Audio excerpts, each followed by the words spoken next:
हम लोग surface chemistry कर रहे हैं और सरफेस केमिस्ट्री कितने पार्ट्स में हमें करनी है? 3 पार्ट्स में। सबसे नंबर 1 पे आता था हमारा एडजॉर्प्शन, जो कि हमने कल कर लिया था। आज हम लोग करेंगे कॉलॉइडल स्टेट, देन हमारे पास जो लास्ट रहेगा वो रहेगा कैटालिसिस। ठीक है, तो चलिए सेकंड पार्ट करते हैं हम लोग, कॉलॉइडल स्टेट।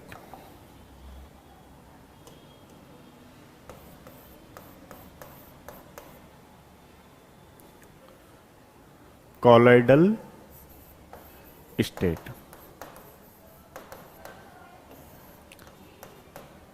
अगर हम लोग कॉलॉइडल स्टेट की बात करें तो कॉलॉइडल स्टेट में क्या है, देखो जैसे सबसे पहले इसके नेचर के बेसिस पे देखें हम लोग तो क्या होता है कि मिक्सचर का नेचर देखते हैं सबसे पहले, है ना। मिक्सचर का नेचर ये होता है कि मान लीजिए सबसे पहले कुछ मिक्सचर ऐसे होते हैं जो सिंपल मेथड से और अल्ट्रा फिल्टर पेपर से दोनों से सेपरेट हो जाएं, उसको क्या बोलते हैं हम लोग?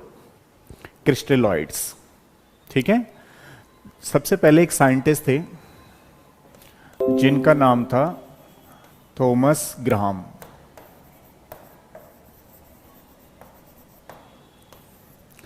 थॉमस ग्राहम का जो रिसर्च वर्क था वो था प्रॉपर्टीज ऑफ मिक्सचर। मिक्सचर की प्रॉपर्टीज जब उन्होंने स्टडी की तो पता लगा कि कुछ मिक्सचर तो ऐसे होते हैं कि simple and ultra filter paper दोनों से ही सेपरेट किए जा सकते हैं, तो उनको बोलते हैं क्रिस्टलॉइड्स। और ऐसे मिक्सचर जिनको सिंपल मेथड से सेपरेट नहीं किया जा सकता है और केवल अल्ट्रा फिल्टर पेपर से सेपरेट किया जा सकता है, उसको बोला उन्होंने कॉलॉइड्स। ठीक है, जैसे फॉर एग्जांपल मान लीजिए NaCl इन वाटर। अब NaCl इन वाटर को इन्होंने बोला क्रिस्टलॉइड्स।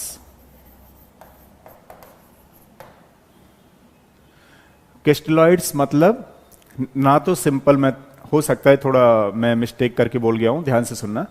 ऐसे मिक्सचर जिनको सिंपल मेथड से और अल्ट्रा फिल्टर पेपर दोनों मेथड से सेपरेट नहीं किया जा सकता, उनको बोलते हैं क्रिस्टलॉइड, है ना।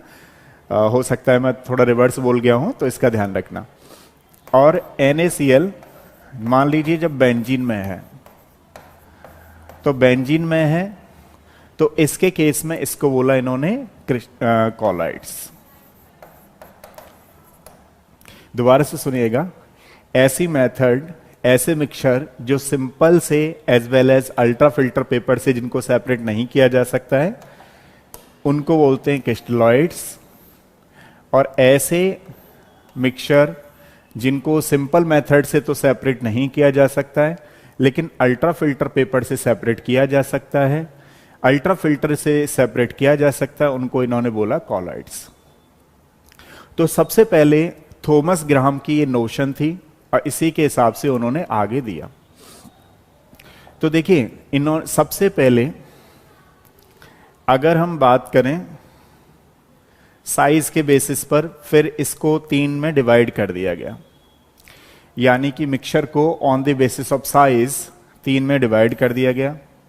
अब मान लीजिए किसी मिक्सचर का साइज 1 नैनोमीटर से कम है, बिलो 1 नैनोमीटर है, तो अगर हम 1 नैनोमीटर से बिलो पे बात करें तो इसको बोला गया true solution. This is known as the true solution. ऐसे सॉल्यूशन जिनका साइज 1 नैनोमीटर से कम होता है उनको ट्रू सॉल्यूशन बोलते हैं। ऐसे मिक्सचर, ऐसे सॉल्यूशन जिनका साइज 100 नैनोमीटर से अब होता है,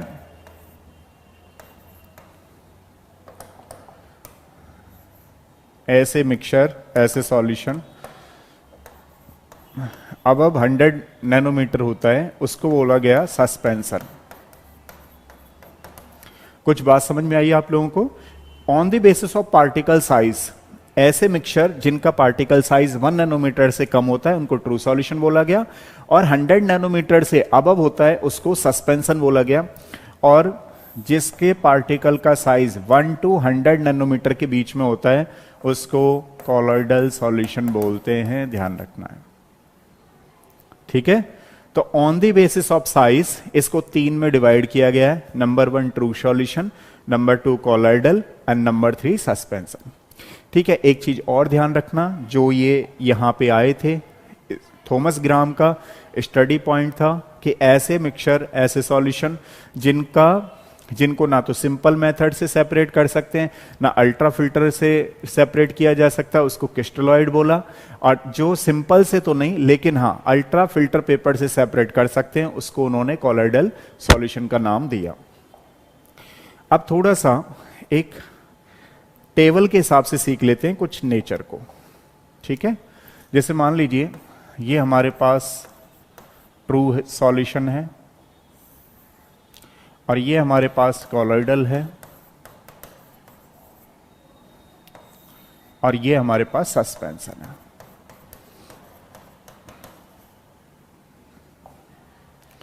और इनकी प्रॉपर्टीज को हम थोड़ा सा देखना चाह रहे हैं, ठीक है। प्रॉपर्टीज, तो प्रॉपर्टीज का देखिएगा, प्रॉपर्टीज की अगर हम लोग बात कर रहे हैं तो प्रॉपर्टीज में नंबर 1 है नेचर। शायद दिख रहा है ना बोर्ड पे, तो सही है। देखो अगर हम नेचर की बात करें तो ट्रू सॉल्यूशन का नेचर क्या होता है? ट्रांसपेरेंट। जैसे मान लीजिए हमने NaCl को किसी बीकर में डाल दिया, तो बीकर में डाला तो बिल्कुल आपको ट्रांसपेरेंट दिखेगा एकदम, ठीक है। तो इसका नेचर कैसा हो गया हमारे पास? ट्रांसपेरेंट। और कॉलॉइडल नेचर कैसा होगा? Basically translucent. तो थोड़ा सा मान लीजिए आपने ऑयल डाल रखा वाटर में, तो जब आप बीकर में से ऑयल को देखोगे तो आपको ट्रांसल्यूसेंट नजर आएगा वो। This is known as the translucent. और मान लीजिए आपने सैंड को वाटर में डाल दिया तो आपको कैसा दिखाई देगा? सस्पेंशन। तो that is known as the suspension, ठीक है। सस्पेंशन मतलब, एक मिनट, ट्रांसपेरेंट, ट्रांसल्यूसेंट, और इसको हम लोग क्या बोलेंगे? बताओ, कौन बच्चा बताएगा? सस्पेंशन मतलब गंदले टाइप का हो गया है, ठीक है। ओपेक बोल लेते हैं कई बार, ठीक है। तो हमारे पास एक हो गया ट्रांसपेरेंट, दूसरा वाला हो गया ट्रांसल्यूसेंट, और एक क्या हो गया? ओपेक। अलग तरीके से दिखेगा ना, छायादार। मान लीजिए कई बार हमने सैंड डाल दी, अब हम उसमें देख रहे हैं तो वो दिखेगी, छाया टाइप की दिखेगी, उसको क्या बोलते हैं हम लोग? ओपेक, ठीक है। अब देखो दूसरा वाला, पहला तो नेचर हो गया हमारे पास। सेकंड वाली बात करें, साइज। अब इसका जो ट्रू सॉल्यूशन है तो इसका पार्टिकल साइज कितना होता है? Less than 1 nanometre. और इसका जो पार्टिकल साइज होता है वो कितना होता है? 1 to 100 नैनोमीटर। जबकि इसका पार्टिकल साइज कितना होगा? Greater than 100 nanometre. ये हमें ध्यान रखना है, ठीक है। तीसरा वाला है इसका, देखो अगर मैं इसको जो नेचर है एक वर्ड दूसरा लिख दूं तो ज्यादा बेटर रहेगा, अपीयरेंस। तो ये वर्ड जो है ज्यादा फिट होगा ट्रांसपेरेंट, ट्रांसल्यूसेंट एंड ओपेक में। अब नेचर की बात करते हैं यहां पर। मान लीजिए इसका नेचर कैसा है? ये ट्रू सॉल्यूशन है। जैसे फॉर एग्जांपल NaCl को हमने वाटर में डाला, सुक्रोज को हमने वाटर में डाला, तो कंप्लीटली वो डिसॉल्व हो जाता है, तो उसको हम लोग क्या बोलते हैं? Homogeneous. That is called the homogeneous, ठीक है। जबकि ये कैसा होने वाला है? हेट्रोजीनियस। और ये भी कैसा होगा? हेट्रोजीनियस, ठीक है। ये ध्यान रखना। फोर्थ वाली प्रॉपर्टीज है separation.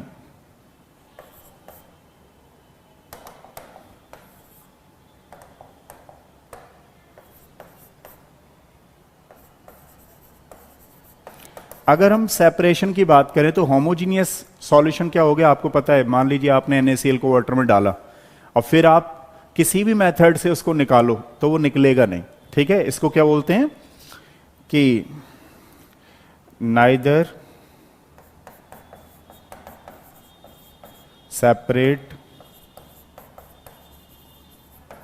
Separate by simple as well as ultra filtration method.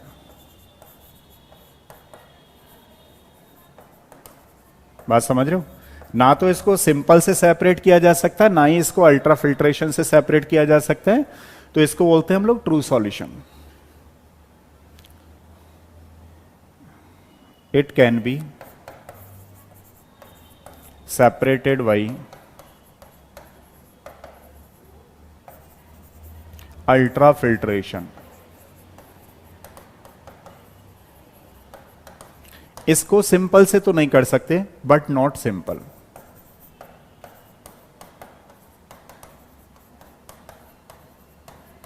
हम इसको सिंपल मेथड से तो सेपरेट नहीं कर सकते, लेकिन अल्ट्रा फिल्ट्रेशन से सेपरेट कर सकते हैं, उसको बोलते हैं colloidal.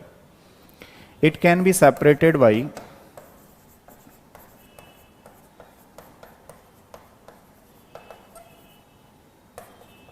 simple as well as ultrafiltration। बात समझ रहे हो आप लोग? मतलब इसको हम सिंपल से भी कर सकते हैं और अल्ट्रा फिल्टर पेपर से भी कर सकते हैं, उसको बोलते हैं हम लोग सस्पेंशन। अब फिफ्थ वाला पॉइंट क्या है हमारे पास? Settling properties.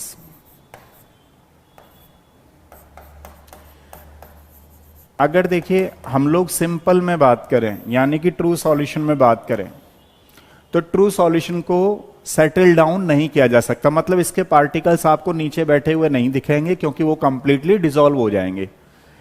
It can't be settle down. ठीक है, इसको सेटल डाउन नहीं किया जा सकता है। जबकि यहां पे क्या बोलने वाले हैं? इट कैन बी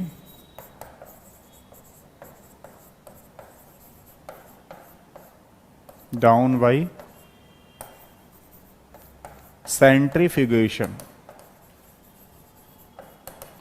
अब मान लीजिए किसी चीज को बहुत तेज तेज हम लोग घुमा रहे हैं, तो वो क्या है, उसके रेस्पेक्ट में इसको सेटल डाउन किया जा सकता है। और ये तो ऑलवेज ही सेटल डाउन होती है। मान लीजिए आपने सैंड को वाटर में डाल दिया, तो जब सैंड को वाटर में डाल रहे हैं तो वो कुछ टाइम बाद नीचे ही बैठ जाएगी। तो इट ऑलवेज सेटल डाउन। तो देखो ये हमारे पास 5 प्रॉपर्टीज हैं जिसको कि आपको ध्यान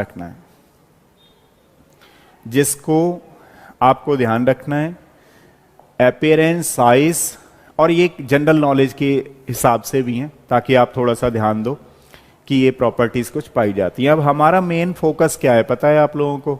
मतलब हमारा कोई सस्पेंशन फोकस नहीं है, हमारा कोई ट्रू सॉल्यूशन फोकस नहीं है, क्योंकि इसका तो हमने कहां पे पढ़ा था? सॉल्यूशन वाले चैप्टर में।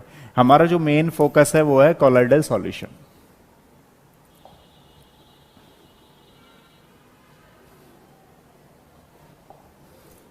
तो अब हम लोग देखेंगे इसमें कॉलॉइडल सॉल्यूशन।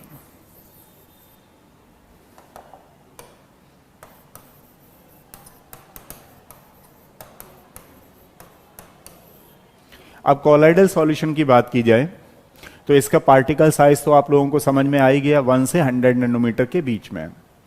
अब इसका क्लासिफिकेशन करते हैं हम लोग। Classification of colloidal solution based क्या होगा हमारे पास? Based on physical state.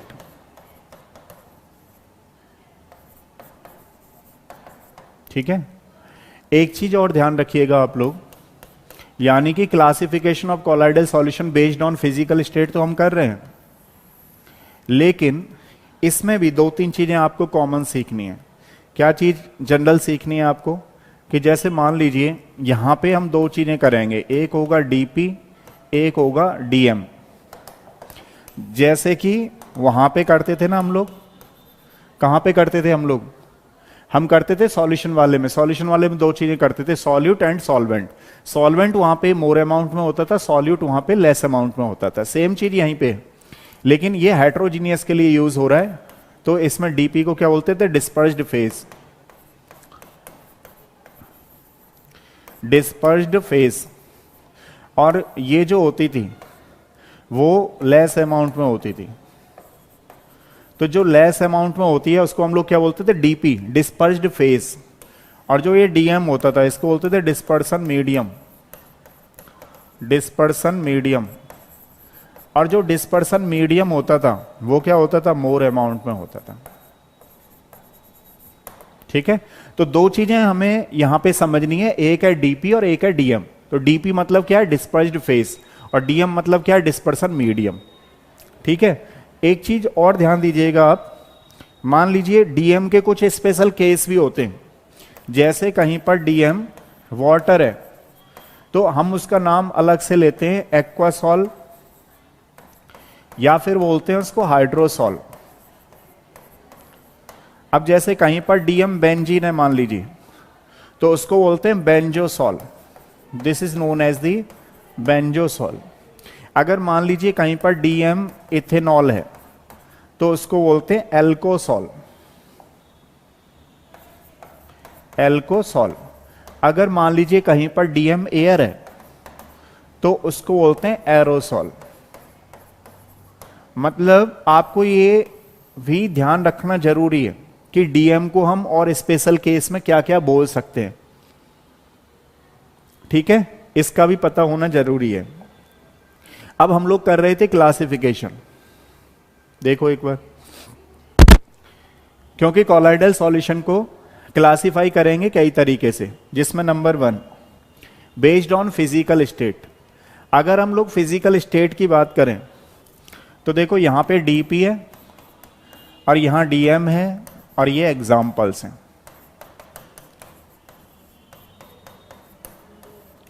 जैसे फॉर एग्जाम्पल सॉलिड, सॉलिड ये चेंज नहीं होगी, ध्यान रखना, ये सेम चलेगा, ये वेरिएबल चलेगी, सॉलिड, लिक्विड एंड गैस। तो देखो जब सॉलिड सॉलिड होता है तो वहां पे क्या बनता है, जेम स्टोन। ठीक है, और कहीं पर सॉलिड इन लिक्विड होता है तो उसको क्या बोलते हैं, पेंट। और कहीं पर भी सॉलिड कम है, गैस ज्यादा है, तो वहां पे क्या होगा, स्मोक।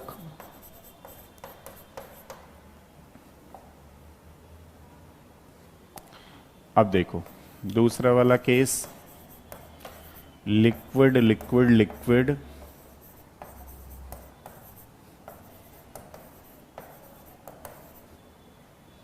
यहां पर सॉलिड, लिक्विड, गैस। तो लिक्विड इन सॉलिड है तो वहां पे क्या बनता है हमारे पास, लिक्विड इन सॉलिड, तो वहां बनेगा जेल। और लिक्विड इन लिक्विड कौन सा एग्जाम्पल हो गया, मिल्क। और लिक्विड इन गैस कौन सा एग्जाम्पल हो गया, मतलब गैस ज्यादा है तो फॉग, इसका एग्जाम्पल होगा। ठीक है, अब देखो यहां गैस, गैस। अब गैस के दो ही होते हैं, तीसरा क्यों नहीं होता है वो बताएंगे, अभी डिस्कस करेंगे। यहां पे है सॉलिड और यहां पे liquid.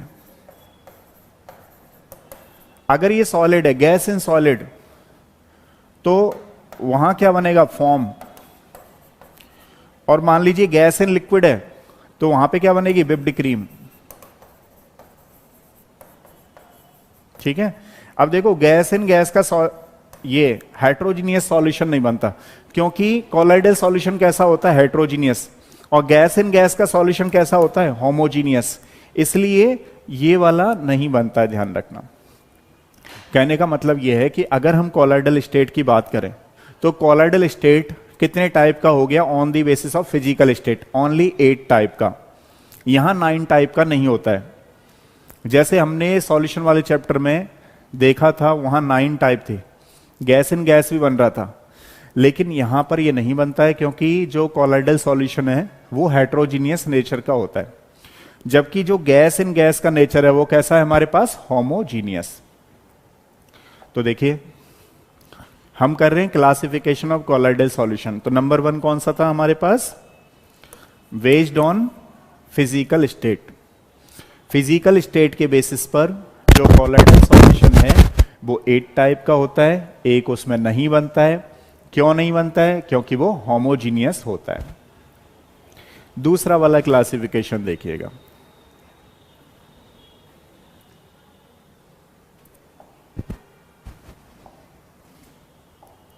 Classification of colloid based on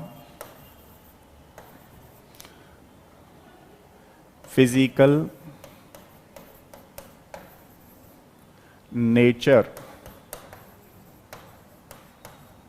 physical state नहीं है अब, ये physical nature of DP and DM particles.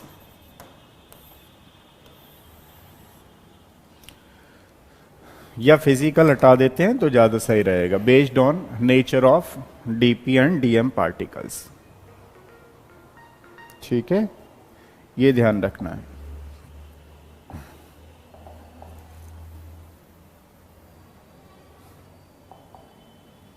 Based on nature of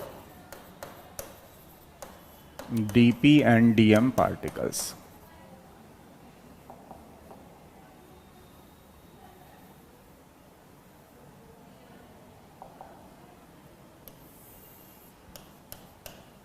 तो इसके बेसिस पर ये 3 टाइप्स का होता है। Number 1 multi molecular colloids. अब ये मल्टी मॉलिक्यूलर कोलाइड्स क्या होता है? इसमें each DP particle consist of many molecules, मतलब पॉलीमर्स बनता है ना, तो इस तरीके से बोलते हैं each DP particles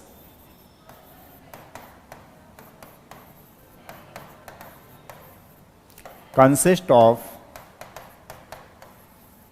many molecules।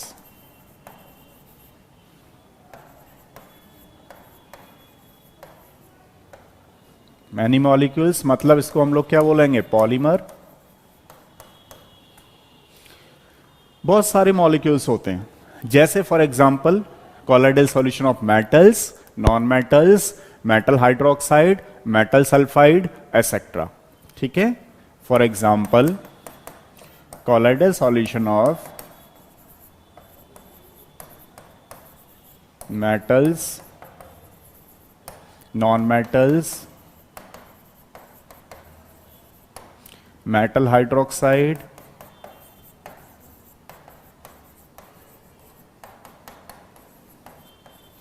and metal sulfides, etcetera. ठीक है, अब आप देख रहे हो मैनी मॉलिक्यूल्स कैसे, जैसे मान लीजिए सल्फर की लेयर है, सल्फर S8 में एग्जिस्ट करता है और नॉन मेटल होता है, आपको पता ही है। तो इसके ऊपर क्या होता है? नेगेटिव चार्ज होता है ना, एक लेयर होती है, ये लेयर होती रहती है। तो ये मैनी मॉलिक्यूल्स कंसिस्ट करते हैं बेसिकली। तो इसके ऊपर एक नेगेटिव चार्ज की लेयर होती है। ठीक है, इस तरीके से। फिलहाल आपको ध्यान रखना है मल्टी मॉलिक्यूलर कोलाइड्स किसको बोलते हैं? Multi molecular means each DP particle consist of many molecules, बहुत सारे मॉलिक्यूल्स उसमें होते हैं, लेयर की फॉर्म में होते हैं। अब जैसे यहां पे सल्फर एक है और सल्फर होंगे, उस पर नेगेटिव होंगे, इस तरीके से ना। दूसरा वाला देखिएगा macro molecular collides.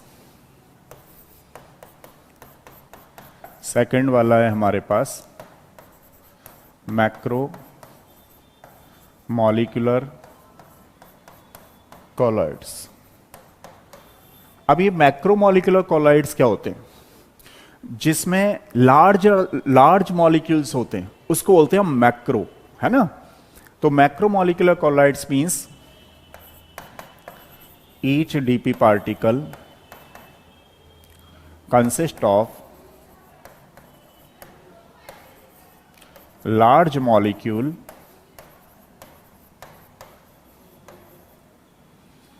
that is called macromolecular colloids।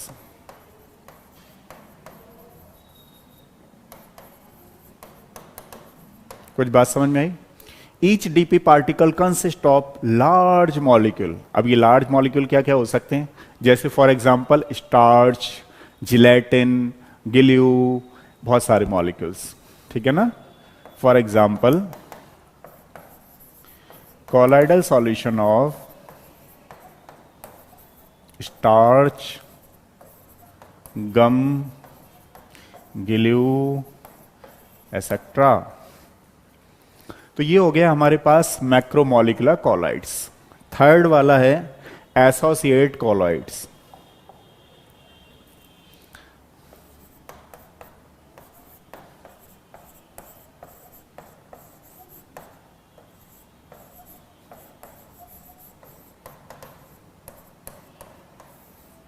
अब देखो एसोसिएट कॉलॉइड्स किसको बोलते हैं, जैसे मान लीजिए सोप है, डिटर्जेंट है, साबुन वगैरह जिसमें बनते हैं उसको बोलते हैं हम लोग क्या, एसोसिएटेड कॉलॉइड्स। अब इसमें क्या होता है कि जैसे मान लीजिए कोई जो फैटी एसिड्स हैं, फैटी एसिड्स का जो पार्ट है अगर उनकी कंसंट्रेशन कम है, कंसंट्रेशन कम का मतलब डाइल्यूट है, तो उस समय तो वो एज ए इलेक्ट्रोलाइट की तरह काम करते हैं। इलेक्ट्रोलाइट आप जानते हो डिसोसिएट हो जाएं, आयंस में कन्वर्ट हो जाएं। तो अगर लो कंसंट्रेशन पे कोई हमने कंपाउंड ले रखा है तो वो एज ए इलेक्ट्रोलाइट की तरह काम करता है। लेकिन एट हाई कंसंट्रेशन पे, क्योंकि जब उसकी कंसंट्रेशन बढ़ा दी जाती है तो फिर वहां पर मिसल्स का फॉर्मेशन होना शुरू हो जाता है। ठीक है, तो इसमें एसोसिएटेड कॉलॉइड्स में for example soap and detergent. अब देखो मान लीजिए अगर कंसंट्रेशन लो है, लो कंसंट्रेशन, तो उस समय जो कॉलॉइड्स है, कॉलॉइड्स किसका काम करेगा, एज ए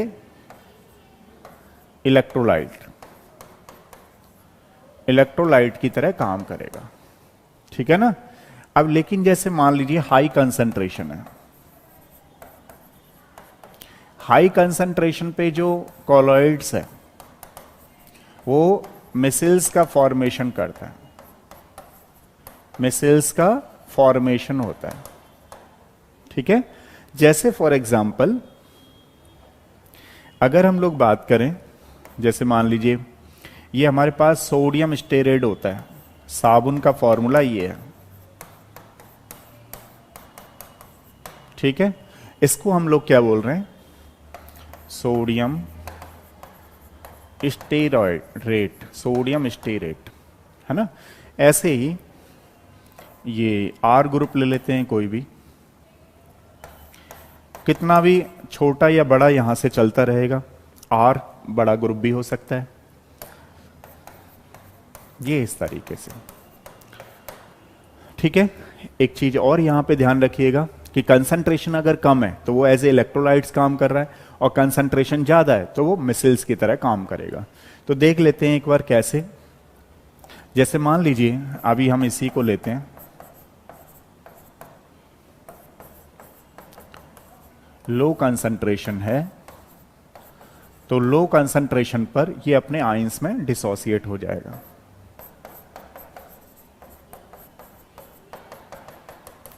तो यहां इसको बोल रहे हैं इलेक्ट्रोलाइट्स।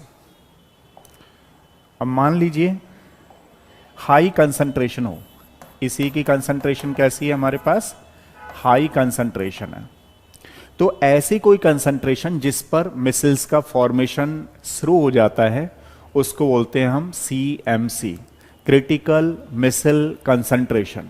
ठीक है, also known as the CMC। तो देखो हाई कंसंट्रेशन पे क्या होगा, ये मैं इसको 17 में तो नहीं लिख रहा हूं, 17 कार्बन देख रहे हो ना आप इसमें, 1 2 3 4 5 6 7 8 9, तो मैं क्या कर रहा हूं, इसको R लगा रहा हूं। इसका मतलब क्या है कि और भी आगे ग्रुप लगा हुआ है। ठीक है, ध्यान रखना। अब इसको हम इस तरीके से करें मान लीजिए, तो देखो ये जो पार्ट है इसको बोलते हैं आयोनिक पार्ट, और ये जो यहां से लेकर के यहां तक है इसको बोलते हैं हम कोवलेंट पार्ट। ठीक है, और जो आयोनिक पार्ट है उसको बोलते हैं हम लोग हेड, जबकि इस पूरे को बोलते हैं टेल, पूंछ की तरह। ठीक है ना। एक और चीज जो वाटर के कांटेक्ट में आता है वो कौन सा आता है, ये वाला, तो इसलिए इसको बोलते हैं हाइड्रो फीलिक पार्ट, हाइड्रोफिलिक। और ये वाला जो आप पार्ट देख रहे हो इसको बोलते हैं हम लोग hydrophobic. This is known as the hydrophobic. अब यहां पे क्या होता है कि जब मिसाइल्स का बनना शुरू होता है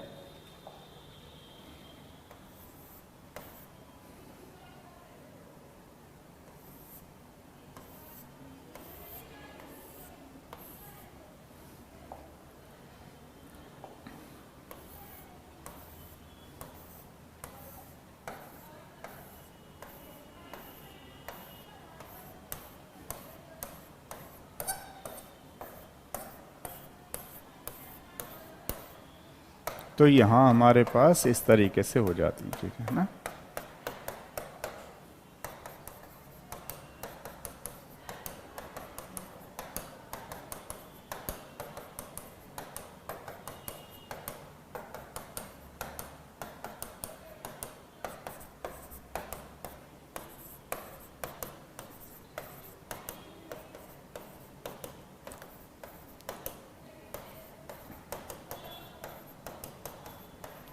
अब देखिए जो ये वाटर के कांटेक्ट में आएगा वो बाहर वाला आएगा, आउटर स्फीयर वाला आएगा कांटेक्ट में, ठीक है ना। और ये इनर स्फीयर वाला जो पार्ट देख रहे हो आप लोग वो कोवलेंट पार्ट होता है, ठीक है। तो कभी भी आपसे क्वेश्चन पूछे कि बताओ हाइड्रोफिलिक पार्ट कहां पे है, तो हाइड्रोफिलिक जो पार्ट है वो आउटर स्फीयर में है और जो हाइड्रोफोबिक वाला पार्ट है वो इनर स्फीयर में है, उसको भी ध्यान रखना। इसमें सीएमसी वाली बात समझ में आ गई। क्रिटिकल मिसाइल कंसंट्रेशन क्या होती है? ऐसी कोई कंसंट्रेशन जिस पर इसका फॉर्मेशन, किसका फॉर्मेशन, मिसाइल्स का बनना शुरू हो जाता है, उसको बोलते हैं हम लोग सीएमसी, क्रिटिकल मिसाइल कंसंट्रेशन। एक चीज और ध्यान रखना आप लोग, आपके एग्जाम में नीट में, आईआईटी जेई में कैसे आ सकता है ये क्वेश्चन। जैसे मान लीजिए ये हमने एक फॉर्मूला ले रखा है और इसी का एक फॉर्मूला ये आ जाए,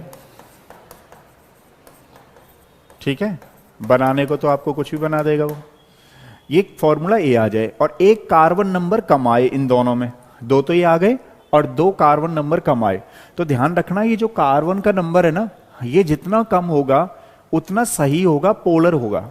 जैसे जैसे इस कार्बन का पार्ट बढ़ता है वैसे वैसे नॉन पोलर पार्ट बढ़ रहा होता है। तो जब नॉन पोलर पार्ट बढ़ रहा होता है तो वो साबुन उतना अच्छा नहीं होता है। तो आपसे पूछेगा कि बताओ कौन सा अच्छा पार्ट है या कौन सा मिसाइल्स अच्छा बनाएगा, तो ध्यान रखना जो पोलर पार्ट होगा, अब इन दोनों में कंपैरिजन करें तो इसका माइनस आई इफेक्ट ज्यादा है, तो ये अच्छा साबुन बनाएगा as compare to this one. और यहां पर भी दोनों के कार्बन नंबर कम कर दें तो जितना कार्बन नंबर कम होगा, आप जानते हो हाइड्रोफोबिक पार्ट कम होगा। अब जब हाइड्रोफोबिक पार्ट कम होगा तो वहां पर पोलरिटी थोड़ी ज्यादा होगी, ठीक है। इस तरीके के भी जैसे आईआईटी जेई में कोई क्वेश्चन पूछा गया है वो भी आप ध्यान रखिएगा। और यहां पे लगाना माइनस आई इफेक्ट, जितना ज्यादा माइनस आई इफेक्ट होगा वो साबुन या डिटर्जेंट अच्छा ही होगा, ठीक है, ये ध्यान रखना है। ये कितने हो गए हमारे पास? 2 टाइप का क्लासिफिकेशन हो गया। नंबर 1 कौन सा था? Based on physical state. Physical state के बेसिस पे कितने टाइप के होते हैं? 8 टाइप के, ठीक है। और दूसरा वाला कौन सा? Based on nature of DP and DM particles. तो कितने टाइप के हो गए? 3 टाइप के, मल्टी मॉलिक्यूलर, मैक्रोमॉलिक्यूलर एंड तीसरा वाला हो गया एसोसिएटेड कॉलॉइड्स। अब देखो नेक्स्ट हम लोग बात कर रहे हैं based on interaction, classification of colloids based on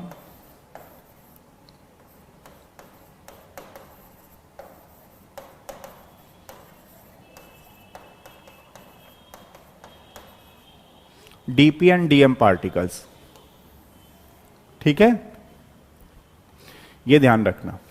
अब इसके बेसिस पर ये 2 टाइप का होता है। Number 1 is lyophilic, number 2 is lyophobic. तो एक हमारे पास है लायोफिलिक और एक हमारे पास है लायोफोबिक। अच्छा, लायो का मतलब क्या होता है?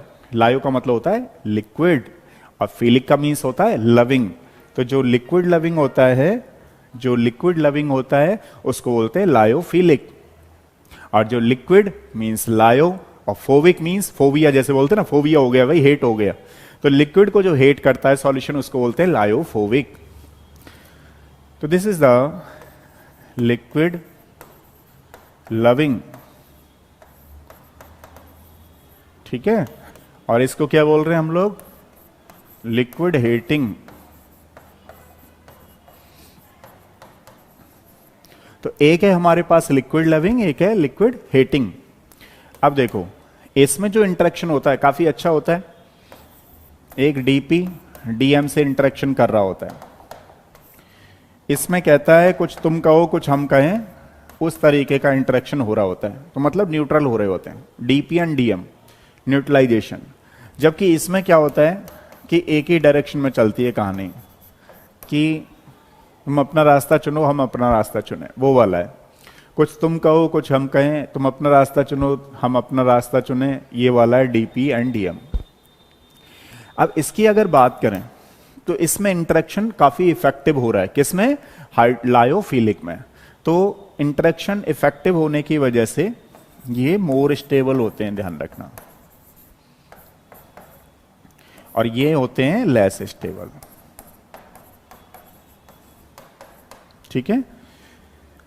अब अगर हम बात करें इसकी लायोफिलिक की, तो लायोफिलिक कैसे होते हैं बताओ? रिवर्सिबल। रिवर्सिबल मतलब ऐसे मान के चलो आप कि कोई भी गम है, गोंद है, आपने उसको पानी में डाला, तो पानी में डाल करके उसको थोड़ा सेपरेट भी किया जा सकता है, लेकिन पानी में जाने पे कुछ ना कुछ अमाउंट में तो घुला, तो आप उसको निकाल सकते हो। लेकिन मान लीजिए आपने ऑयल वाटर में डाल रखा है, तो पानी में बिल्कुल जा ही नहीं रहा है। ऐसा कभी नहीं होगा कि बिल्कुल ना के मुताबिक ना जाए, इतना तो जाएगा, लेकिन फिर भी जब डिसॉल्व ही नहीं होगा तो कैसे उसको निकालेंगे? तो कहने का मतलब ये होगा हमारे पास इरिवर्सिबल, और ये वाला कौन सा होने वाला है हमारे पास? रिवर्सिबल। ये ध्यान रखना है। तो this is the reversible solve.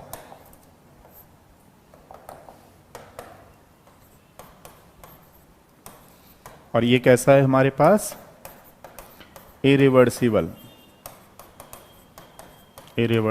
Solve, ठीक है। ये भी आपको ध्यान रखना है, बेस्ड ऑन इंटरेक्शन, ठीक है। अब देखो इसको हम सिंपल मेथड से प्रिपेयर कर सकते हैं। किस वाले को? लायोफिलिक सॉल्व को हम सिंपल मेथड से प्रिपेयर किया जा सकता है, लेकिन ये सिंपल मेथड से प्रिपेयर नहीं किया जा सकता है। एक और चीज इनके बारे में कि मान लीजिए हम इसमें कुछ भी एडिशनल डाल रहे हैं, तो एडिशनल डालने पर अगर हम देखें कि कुछ स्मॉल अमाउंट में हमने क्या मिलाया? इलेक्ट्रोलाइट्स मिलाया, तो स्मॉल अमाउंट में इलेक्ट्रोलाइट मिलाने पर ये न्यूट्रलाइज होगा नहीं होगा बताओ? तो ये कोगुलेशन नहीं होता है, उसका कोगुलेशन आ जाता है। It can not be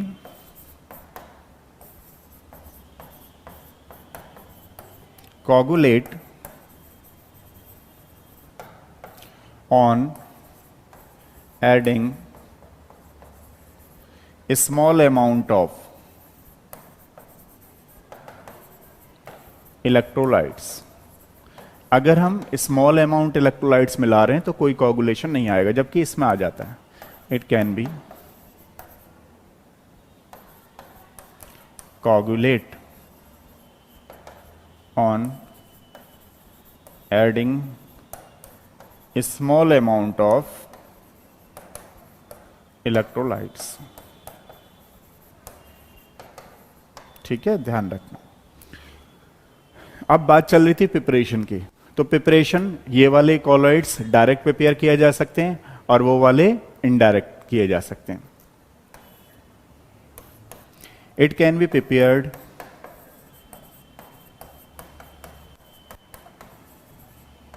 by simple method,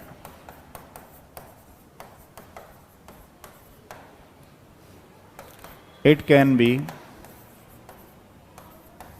prepared by some special method।